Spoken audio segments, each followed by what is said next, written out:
Hi friends, இன்றைக்கி நம்ம சேனலில் பார்க்க போகிற வீடியோனா 2024 தெலுங்கு சினிமாவில் வெளிவந்த ஒரு பிளாக் பஸ்ட் கொடுத்த மூவியான ஊரு பேர் பைரவகோனா திரைப்படத்தை பற்றி பார்க்க போகிறோம். வாங்க வீடியோக்குள்ளே போகலாம். இந்த படத்தில் ஹீரோவாக பார்த்தீங்கன்னா சந்தீப் கிஷன் நடிச்சிருக்காரு. ஹீரோனியாக பார்த்தீங்கன்னா வர்ஷா பலமா நடிச்சிருக்காங்க. காவியா தபார் மற்றும் விபல்லாம் இந்த படத்தை நடிச்சிருக்காங்க. இந்த படம் பார்த்தீங்கன்னா ஒரு ஹாரர் காமெடி மூவி. இந்த படத்தோட டேரக்டர் யாருன்னா விஐ ஆனந்த் அவர்கள் தான் இந்த படத்தை இயக்கியிருக்காரு. படத்துக்கான ஐஎன் ரேட்டிங்லாம் கொடுத்துருக்காங்கன்னா 10க்கு 5.7 ரேட்டிங் கொடுத்துருக்காங்க. அதுக்கப்புறம் வந்து இந்த படத்தை பிப்ரவரி மாதம் கனடா ரிலீஸ் பண்ணியிருந்தாங்க.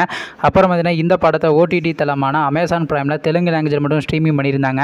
இப்போ இந்த படத்தை பற்றி என்னன்னா இந்த படத்துக்கான தமிழ் டபெல்லாம் ஸ்டார்ட் பண்ணி கம்ப்ளீட் பண்ணிட்டாங்க. இந்த படத்துக்கு தமிழ் பைரவ கொடையின டைட்டில் வச்சு இந்த படத்தை பார்த்தீங்கன்னா இப்போ ஓடிடி தளமான அமேசான் பிரைமில் தமிழில் ஸ்ட்ரீமிங் பண்ணியிருக்காங்க. நீங்கள் இந்த படத்தை பார்க்கணும் மறக்காமல் அமேசான் பிரைமில் போய் பாருங்க. மற்றும் வர்ஷா பலமா அவங்க நடித்து வெளிவந்த திரைப்படத்தில் உங்களுக்கு எந்த படம் ரொம்ப பிடிச்சிருந்துச்சுனோ மேலும் இது போன்ற விஷயம் மறக்காம சேனலையும் சப்ஸ்கிரைப் பண்ணிட்டு மேலே உள்ள பெல் ஐக்கானை கிளிக் கொடுத்து ஆள் கொடுங்க. அப்போ தாங்க நாங்கள் போகிற ஒரு வீடியோ உடனே கூட நோட்டிஃபிகேஷன் வரும். தேங்க்ஸ் ஃபார் வாட்சிங். நெக்ஸ்ட் வீடியோ சந்திப்போம். பை.